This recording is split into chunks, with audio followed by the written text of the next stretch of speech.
Hello booktube, hello book friends, welcome back to my channel and another tag video. And today this is going to be, I hope, the Windows and Mirrors reading tag. This was a tag that was created by Pat at Book Chat with Pat, and I was tagged by Pat as well.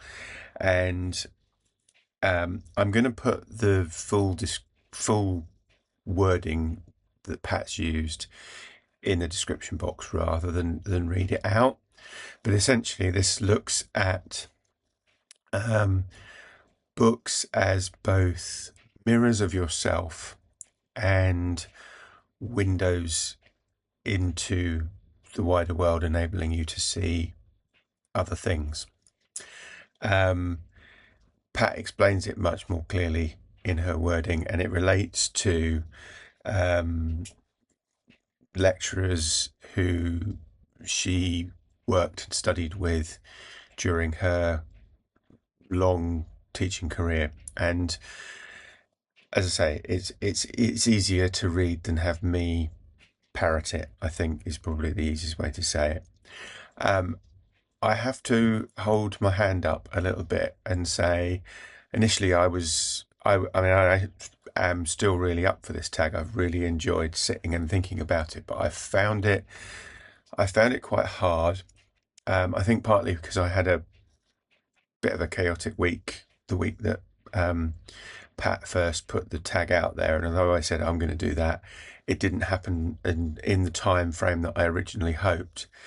And then that enabled me to procrastinate around it a little bit. And also I think I've struggled a little bit trying to truly separate books that I think are mirrors and windows. And I'll talk a little bit about that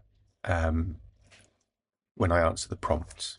I think that's the best way to do it.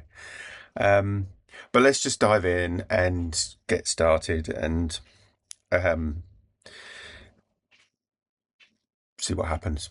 So there are four prompts and a tag other people prompt. And the first two are about mirrors and the second two are about windows. So prompt number 1, talk about a few books that served as mirrors to you, allowing you to see some aspects of your life experience reflected in a meaningful way. Now, I think I'm going to use, mostly non-fiction books for this, interestingly enough. Yeah.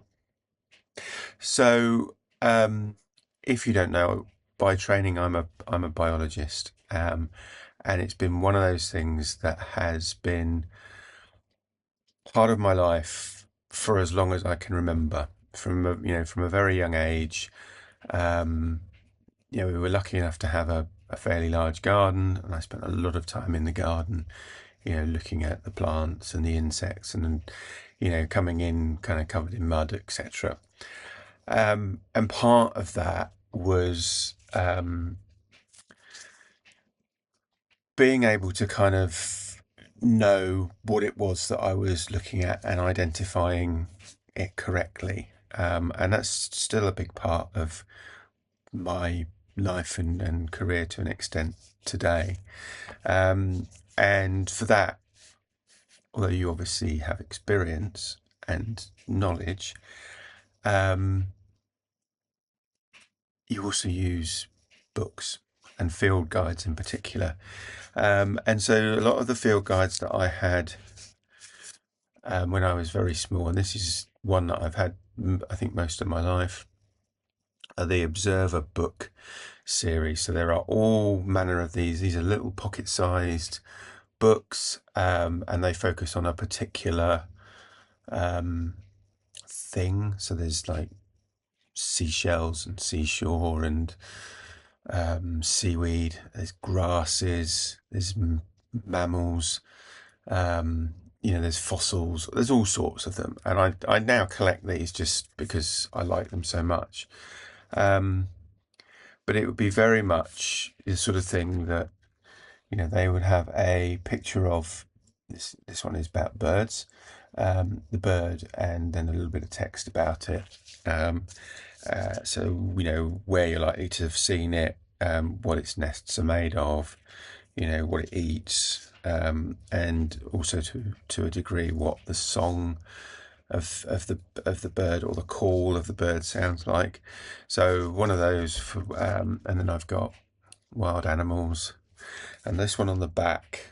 I don't think this is complete. I think there are more than this, but it has all of the different books in the series. If you want to pause that and read, then please do. So yeah, so I've had those from a very young age, and then now more as I've got older. You know, the books have changed to a degree. So this is a field guide for butterflies, one for trees, and these both sit up on a shelf just above where I'm sitting, and are kind of, they're not daily references, but they're there if I need them.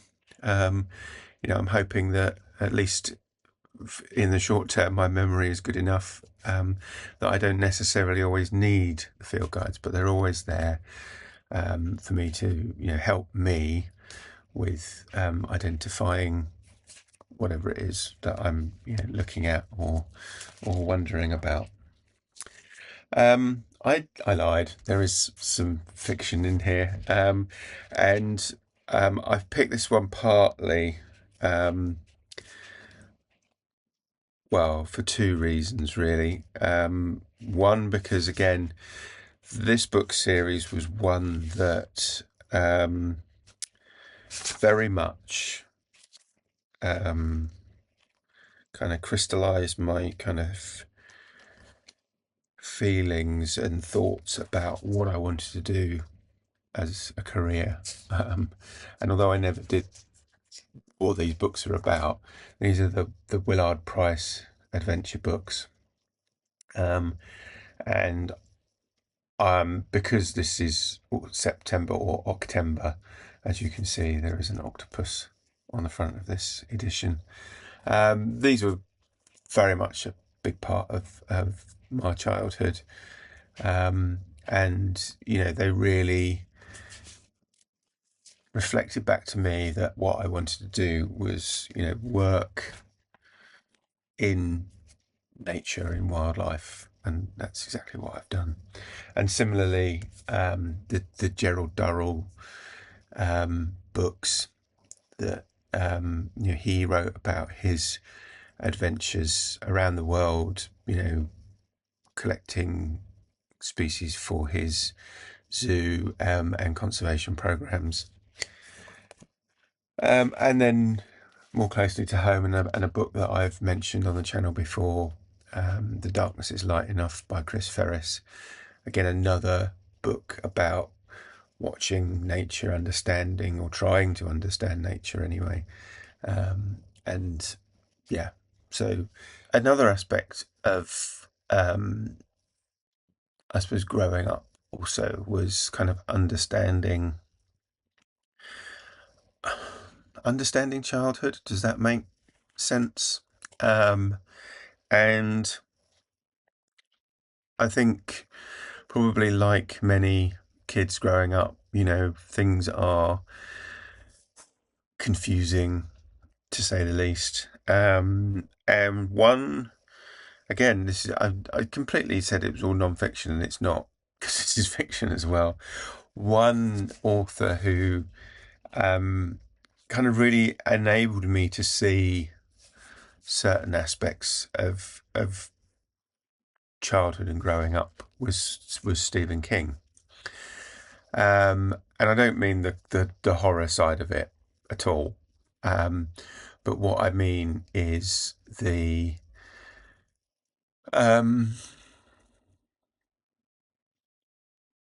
well, I'll use the book as an example. So the Stephen King's It obviously is a horror novel, but it's very much split between a group of kids who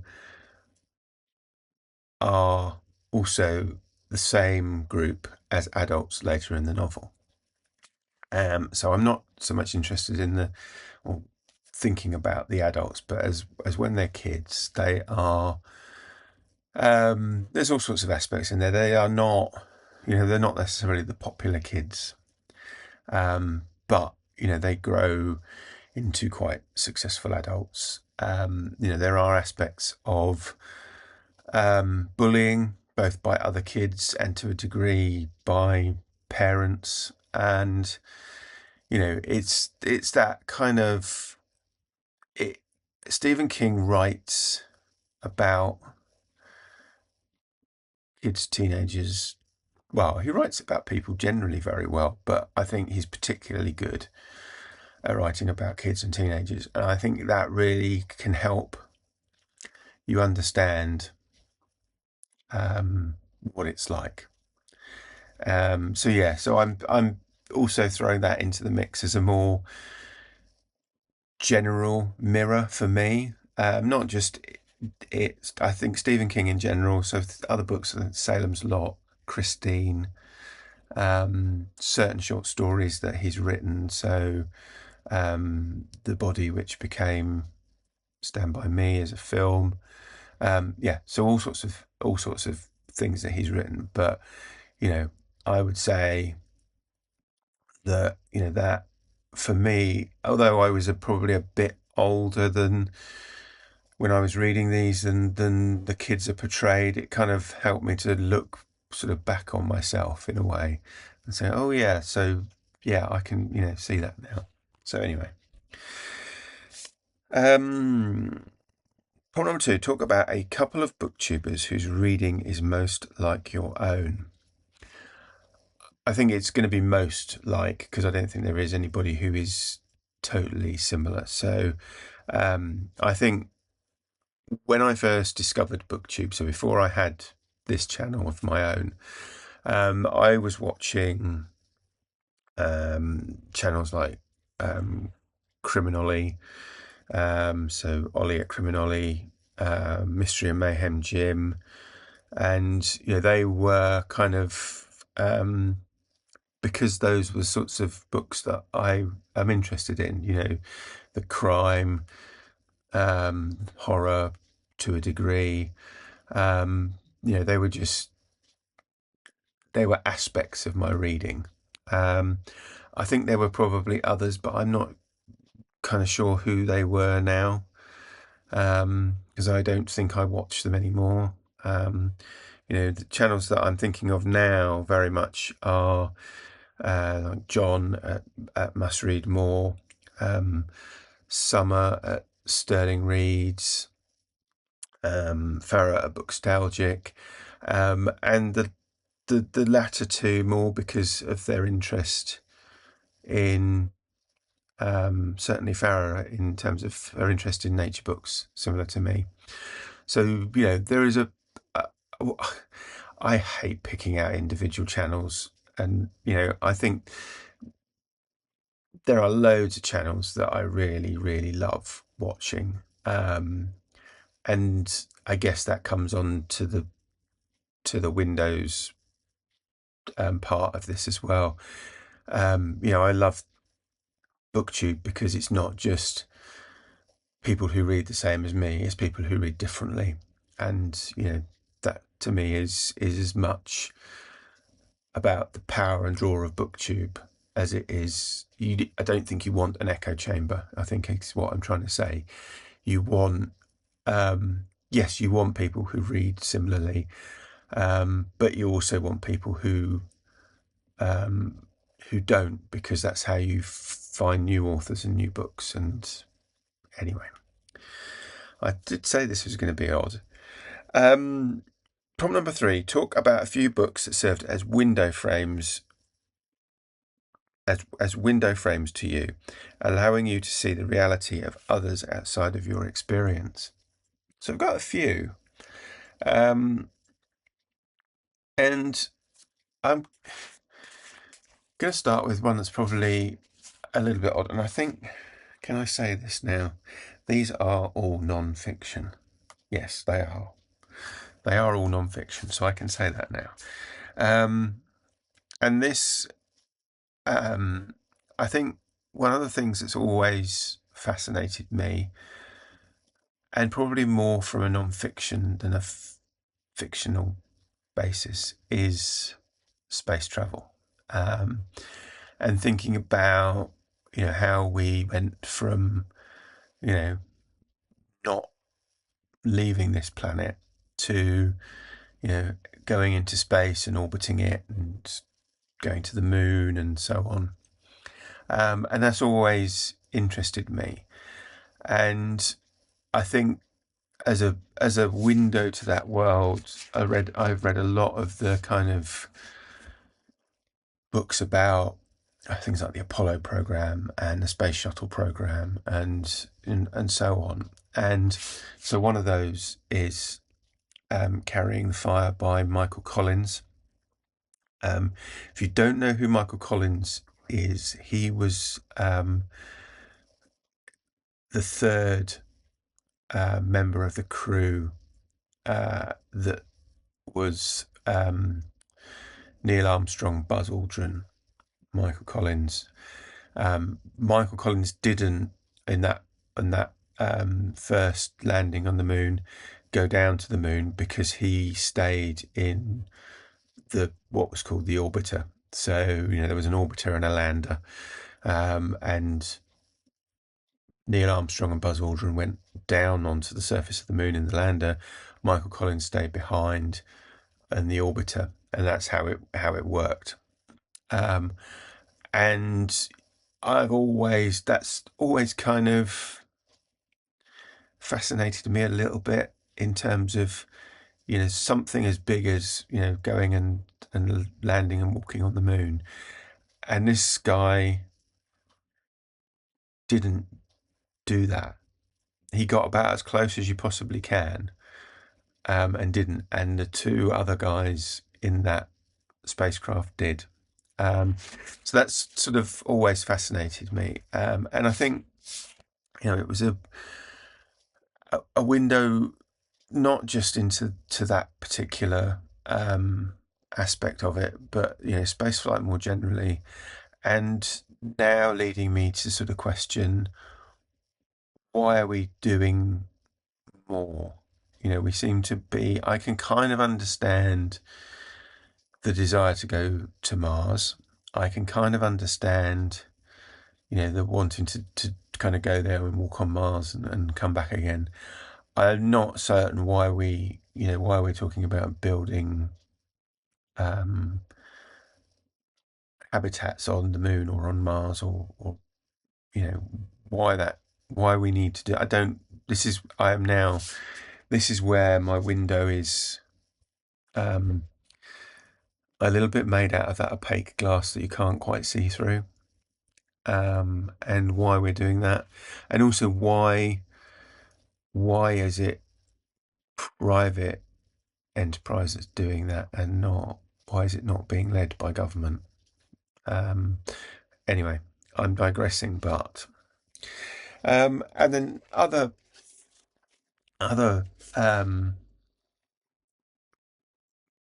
windows I find travel books, unsurprisingly, I suppose, as great windows, particularly by authors like Tim Cahill, who, again, he very much writes, for me, on the side of both a window and a mirror, because a lot of his travel books involve kind of environmental writing and so on. And so, there are things in here that I would say are mirrors to me as much as they are windows to me. So, he talks about turtles and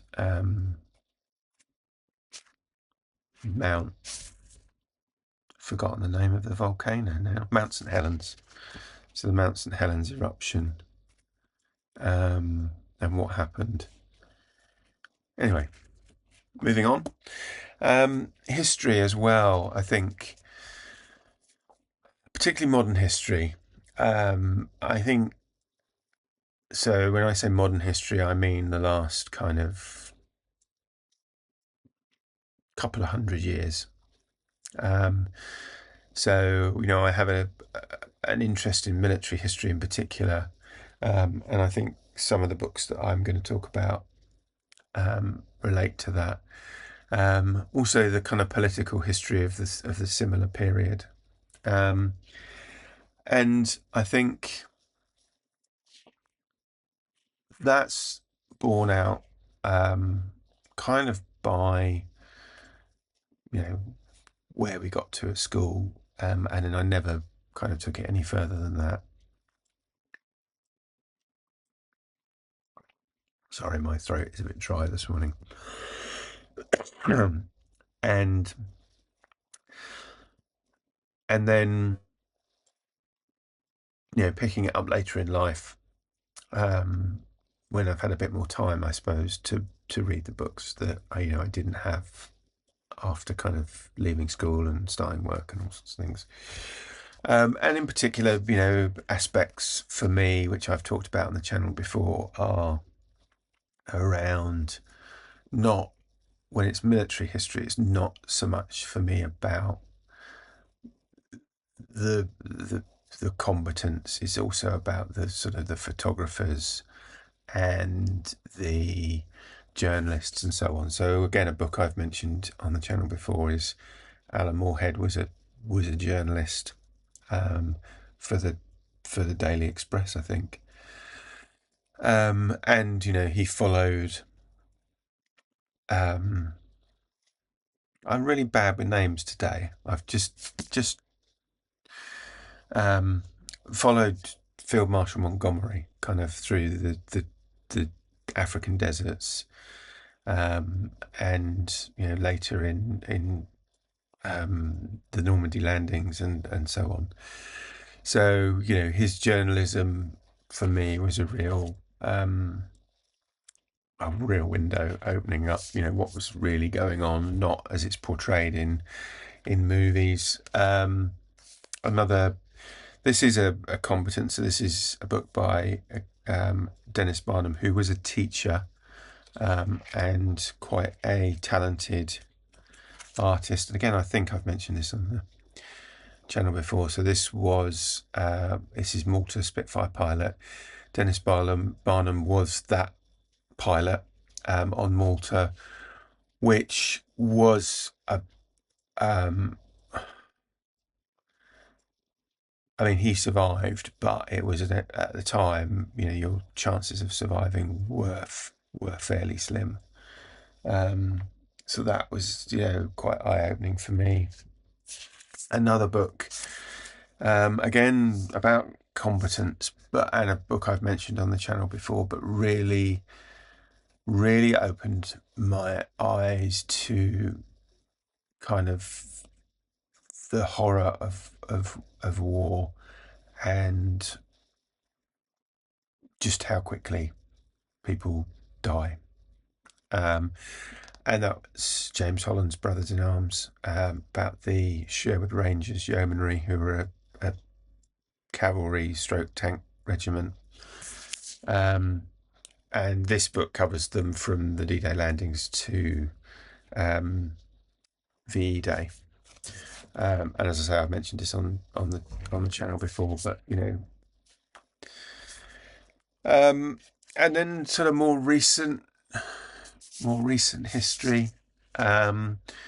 You think of World War II, and there are very few people alive now who remember that.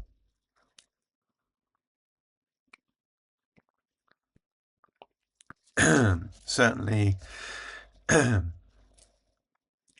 people who fought in it are very few and far between, and there are very few left who remember, or were children at the time.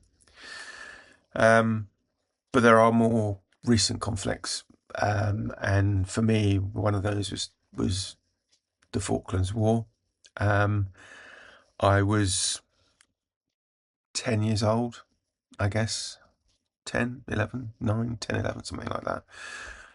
When the Falklands War was happening, at the time, very much hailed as a great victory for the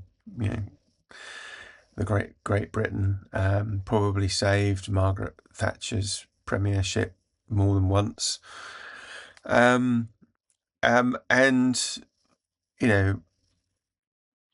a time where we probably overstepped what we were capable of, but still managed to pull it off. And the book for me that sums up what happened, this is Harrier 809 by Roland White, which kind of is about the Harrier jump jet, but is focused on it around the Falklands conflict. And again, this shows the horror of war, both for people who were effectively civilians, but I won't say press ganged because that's the wrong term, but pressed into service with the military to do certain things. So we had, not only did we have naval vessels, we had merchant ships who were involved as part of the task force. One of the captains of which didn't return home. This shows that we had what some people weren't confident was a very able aircraft, and turned out to be one of the most able we've ever had, and probably why we have chosen a certain variant of the F-35 for our aircraft carriers now. So that as a window, and then I mentioned political history again, and another aspect, and I've mentioned Winston Churchill on the channel before, and so I'm just picking this book by Max Hastings, which is purely about kind of his role as Prime Minister and Minister of Defence at the beginning of the Second World War. So this is kind of his role during, from taking up the role of Prime Minister to the end of the, well, not quite the end of the Second World War, but almost to the end of the Second World War.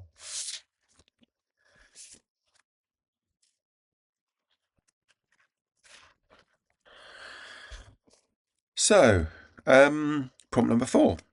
Talk about a couple of booktube channels that have expanded your horizons, helped you to explore books or genres outside of your comfort zone, or challenged you in some way. I think, as I said before, booktube wouldn't be what it is if it didn't expand your horizons and challenge what you read. And I think there are a few channels that do that for me. So there is Pat's Book Chat with Pat. I wouldn't be doing this book tag. I wouldn't be doing a lot of my tags if it weren't for Pat. And also, I wouldn't have read a lot of books that I have in the last year or so if it weren't for Pat. She's expanded my horizon on poetry probably exponentially. I think that's not an understatement. And really got me kind of back into poetry myself in terms of reading. There's also Debs at Rainer Read stuff in terms of challenging some of my thinking about history. and making me read books that are a bit older than modern history. Let's put it that way. There's Greg at Ghost Readers in the Sky, who, for example, he's been reading Walter Scott the last couple of weeks, maybe longer, and is making me want to read Walter Scott as well. But also, his cowboy poetry, and just some of the books he's been reading in general. There's MJ at Reading This Life, who I now do a monthly video series with, called Shelf Talkers, where we are challenging one another, I think, to read books that are at the edge of our comfort zone, put it that way. They're not way out there, but if you watch the series, you'll understand. And then there's some of the more established channels like Michael K. Vaughan, who, again, he was somebody who I watched early on, but not for so much for books that I was reading. He was, somebody I was watching because I wanted to expand my reading horizons, and has done that. And in particular with the series he runs, which is Roger's Cheap Old Book Club, where all the books are books that are old enough to be available on Project Gutenberg. So it's not modern books, and I think I have read, I have said it a number of times, quite a lot more classics in the last 18 months, 2 years, because of BookTube. And that's because of channels that I've watched, or either before or since starting my own, where classics have been mentioned. Reading The Three Musketeers. I can't go for a video without talking about The Count of Monte Cristo. Les Miserables, which I've read this year, and so on. And then somebody else who, I couldn't find the book, but Nick at Dr. Cranky Pants Reads. It's I can't remember the title, but it's a couple of books that he's suggested. Familiaris is the second one, and I cannot remember the name of the first one. But both of those, books that I probably wouldn't have looked twice at if it weren't for,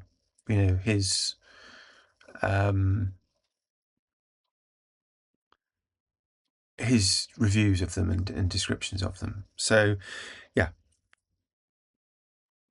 I think that's probably about it. I think I could go on and on and on and on. There are many channels that I watch, which read similarly to me or read differently to me, and I think it's one of the big joys of BookTube, is that none of us are the same. None of us read exactly the same books, but we are similar enough and different enough that our combined our reading experiences are vast. Point number 5: tag others. Well, I will, down in the description box. I think Pat tagged, as she normally does, a lot of people who I would normally tag. So I will tag some people. Apologies if I've tagged you and you've already been tagged, but you know how it goes. Yeah, if you fancy doing this, do. It's really. I don't know how this is going to come out. I know I've got some editing to do, which is unusual for me. But yeah, let me know if you do this tag, let me know. And if you have been, thank you for watching. Thank you to Pat for creating it and tagging me. It has really, it's made me think to the point where my brain hurts. And as I say, I'm not sure how this is going to come out, but I will post it nonetheless. So thank you, Pat. It's been a really fun and interesting tag for me to do. I'm sorry it's taken me longer than I originally thought it would. And thank you to you guys for watching as always. And I will speak to you again very soon. Take care. Bye-bye.